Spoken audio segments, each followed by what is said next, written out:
James Lynch here in Calgary with Dustin Ortiz, going to be taking on Matheus Nicolau this Saturday at UFC on Fox 30. And Dustin, it's good to see you again. We've done a bunch of Skype interviews, but it's nice to see you in person, man. Good to see you. Absolutely. How's everything? Good to see you. Yeah, how's Calgary treating you so far? You've been in Canada before. You fought in Toronto, had that big win over Zach Makovsky, but Calgary, a little bit cooler. You know, nice in the summertime. Yeah, it's a lot different. The weather being the big one. You know, last time we were here in Toronto, we had big jackets on. Yeah. This time we got short sleeves. It's super nice. Almost doesn't even feel like I'm in Canada. You know, every single time I come back up here, it's cold, it's snowing, and now it's super beautiful. So it's a bit of a change, but we're going to keep the winning the same. Speaking of a change, Dustin has never played Super Mario Brothers, so I had to play this with him, or watch him play, I should say, and this is a lot better than what you're going to get on Media Day. So I'm happy to break Dustin's Super Mario Brothers cherry. I believe you said you played it a little bit when he grew up, but we'll just pretend he's never played it before. Big fight on Saturday, man. Matheus Nicolau, he's been on a roll. I mean, he came off that big win over Louis Smolka. Oh, man. What you can't go back? No, that's what's so tough about it. Kids don't know how good they have it these days in terms of video games. But what are your thoughts on your opponent when they presented this matchup to you? You know, big opportunity here, taking out a prospect. Yeah, he's a up and comer. You know what I mean? This is going to be a big fight for both of us. I feel like a win for either of us is going to catapult us to the top 10, to a top 5 opponent. You know, a big win for me. In fashion of a knockout or a submission, maybe a 10-second finish TKO, puts me into a title contender bout. You know what I mean? I fought the who's who of this division, and he's one of those guys now, being 3-0, up and comer. He's young. A win over me for him is going to put him in that top 5, top 10. So every fight in the UFC is a very important fight. Just got past that level. I was going to say, speaking of important, I was telling Dustin off air, a lot of millennials, they tried this game out, they'd never played it, couldn't get past the first level, so Dustin already off to a good start during fight week here in Calgary, which is great. What are your thoughts on the first level? First level was kind of tricky. Getting the jump and the speed up is kind of not really understanding. And then you can't go back, which is a bit weird, but I just got 1,000 points and now I'm big, so it's the opposite of what I'm trying to accomplish for myself today. But if you're now the fact that you're big, you can break the blocks. Not that one, but if you go a little bit further, you can break the blocks. I feel like I just got like thousands of points off that one block, so that's nice. You've been on a roll lately, as far as your career. You know, last couple fights especially, and I know. One of the things you did was you moved back to California. How much of an advantage has that been, just getting to train at different camps over there? Yeah, so I should probably clarify that I didn't move to California. I've actually I'm just out there training. Gotcha. And so I currently live in Nashville, and I don't. Man, I just died. See that? Off the little guy too. I don't plan on moving anywhere. You know, Nashville's home for me. My family, my friends are there, and over the years, that's something that has really been very important to me. In growing as a person and a mixed martial artist is just my friends and family. You know, so I want to be closer to them throughout my career, because they're ultimately the ones that have really helped me and motivated me to get to where I'm at. So to give back to them is everything. But the training out at CSA and AKA has been nothing but the best for my career here lately. And yeah, I'm happy with it. I love it. It allows me to go out there, leave everything at home, focus solely on the fight, and just be serious for those couple of months, you know, or a month and a half, 2 months, 3 months, whatever the notice I get for that fight, and solely focus on that. And then once I get back home, I leave all the fight stuff there, you know, and I'm out in the woods and I'm training, and my mentality is just completely different. I'm more open to everything instead of a single opponent. So it's been a huge balance for me, and I couldn't be happier with what I've come up with. I'm sure you're not happy about dying on that level there, but I wasn't gonna say anything, but yeah. So you're kind of in like a Rocky mode when you're out there now. Does your girlfriend come out at all, or you just sort of, you know what, I got to focus on fight camp? Yeah, you know, she comes out. I really enjoy her coming out, halfway through the camp, because then we go into San Francisco. We enjoy the city, and we really make a good time out of it. Ultimately, you got to be able to look at the small picture, which is a fight camp, and you got to look at the big picture, which is life, and you have to be able to enjoy both of them simultaneously. So being able to do that and growing older in my career and being able to see that, she helps out with it. And this time she came the week of, which was a huge mistake. She's trying to eat all this good food. I'm over here cutting weight. She's, having a great time. But no, it's been great for both of us. All right, we're back. Unfortunately, my battery died, but we're back here. We're going to play another game. Going to start this one over, so Dustin's going to go for it. But I was just asking you some of the guys you train with. I know it's tough to remember everyone's names, but some of the guys you work with at American Kickboxing Academy, and also the other gyms too. Yeah, so I just went over the AKA guys, and especially the coaches too. There have really been helping me out. You might want to play because the time's going I'm too. on. Yeah, no worries. And at CSA, man, it's everybody. Everybody out there just helps everybody. You know what I mean? I think that's what really drew me to the gym.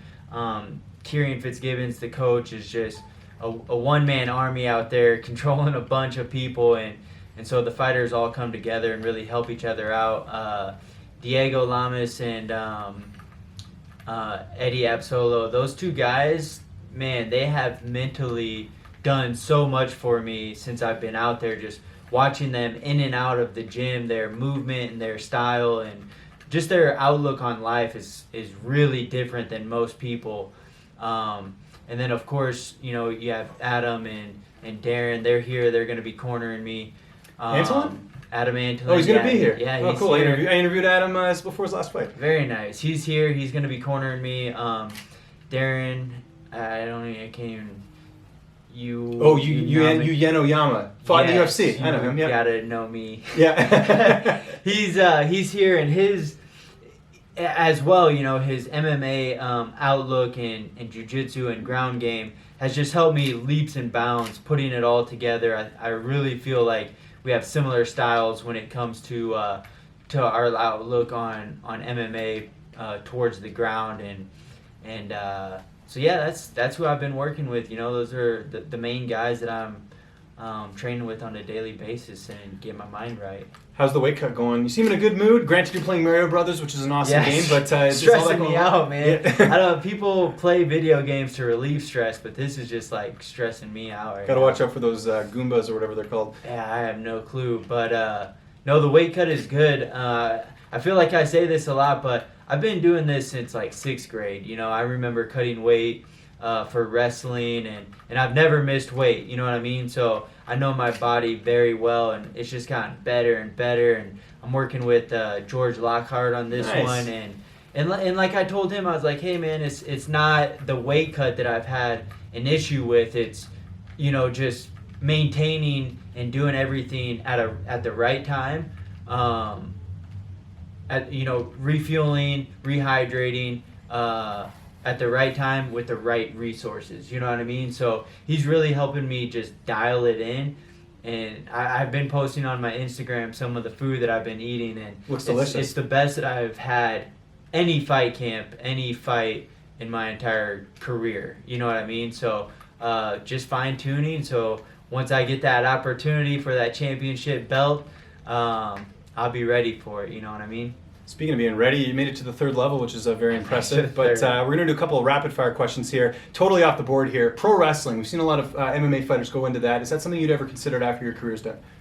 Absolutely. Nice. Pro wrestling, yeah, I'm down. They need that little guy getting in there, doing all them backflips, doing all the crazy stunts, getting in there with the bigger guys and showing them how it's done. Heck yeah, man. What any favorite wrestlers when you were growing up? Sting was the biggest one for me. I didn't watch pro wrestling like religiously like a lot of these guys out here do, and girls. But man, Sting came down from the rafters with that belt, with that bat. That was just my favorite. Him and the Giant. I like the Giant and Stone Cold Steve Austin. Now, which Giant? Andre the Giant or the Giant? The Giant. Okay. Yeah. Andre the Giant, I think, was a little before my time. Yeah. The Giant, the Big Show, that was Yeah. more my guy. And here recently, I love watching interviews and stuff like that with Macho Man Randy Savage and what's that guy's name, Tara? I'm blanking. Another pro wrestler? Yeah. Ric Flair? No, he's right there with those guys though. Jake the Snake? No. Ted DiBiase? Man, you know all these guys. I know a he's, few. He's kind of he's a motivating guy these days. John Cena? He's working with a lot of youth I've seen. I don't know. I'll think of his name, but yeah, I like those guys. Macho Man, Randy Savage. You know. Two guys you do know. There's a big title fight coming up in your division. Demetrius Johnson, Henry Cejudo, the rematch. Who wins that? As a fellow flyweight, who do you see taking that one? Demetrius Johnson. I see him winning. I follow both guys on social media. Henry Cejudo that guy's been putting in a ton of work. He's doing absolutely everything that it takes to win a championship fight, especially against the pound for pound best fighter of all times, Demetrius Johnson. And I say that with absolute belief and confidence, boldly, because what we do is at such a higher level than some of these heavyweights, and especially when you're talking about maintaining weight and strength and conditioning and all these things. I love Daniel Cormier. I appreciate what he's done for the sport, but is he the best pound for pound fighter? No. Is his jiu-jitsu where DJ's is at? No. When you're looking at mixed martial arts and the pound for pound best, you have to look at all the aspects of all martial arts and where you put all of them at. And I would say DJ's boxing is better, his jiu-jitsu is better, his wrestling I would not say is better. But when you look at it from that standpoint, DJ's the best. And yeah. How's this fight ending on Saturday? Well, how's this fight unfolding on Saturday here at UFC Calgary? 10 seconds. 10-second knockout. I'm going to go out there, shock the world. And if for some whatever reason that doesn't happen, then I'm looking for the finish at all times. You know what I mean? We're standing up. I'm looking to set up knockouts. I'm looking feint, fake, move and groove, and do my thing. Stick to my game plan. Takedowns there, I'm obviously going to take it. That's kind of my go-to on whoever I fight, because that's where it's just natural for me. I see it from a mile away, and I pick up on it, and I get the takedown, and I'm a grinder, and if that's the way that, if he's just as good in aspects where I can't finish him standing up and he goes to the ground, I'm looking for the submission, I'm looking for the TKO, and so any means necessary in 15 minutes. You're a natural at this game, man. I'm impressed. Third level. That's no joke. Thanks so much for doing this, man. Yeah, it was great talking to you. Just remind people where they can follow you on Instagram and all that stuff. And if you got any sponsors, the floor is yours, man. Thank you very much. Social media, all that good stuff is Dustin Ortiz MMA, all the way across the board. Instagram, Snapchat, Facebook. My website, DustinOrtizMMA.com. You can go there. You can get Dustin Ortiz Stay Chopping bottles, T-shirts. We're going to be coming out with some more stuff. I just got a bunch of UFC stuff, so we're going to sign that and give it away. And have a good time with it, a fun time with it. CSA, a.k.a. Cooper Sports Strength and Conditioning, they've helped me out tremendously for this fight camp. Those are the three main gyms that I was training at. All my training partners, thank you guys. The fans, thank you. Stay chopping on the daily. Hashtag stay chopping. Tag me. Let me know how you guys are stay chopping, how you're benefiting your life and other people's lives. Dustin Ortiz, UFC Calgary, James Lynch. Let's do it.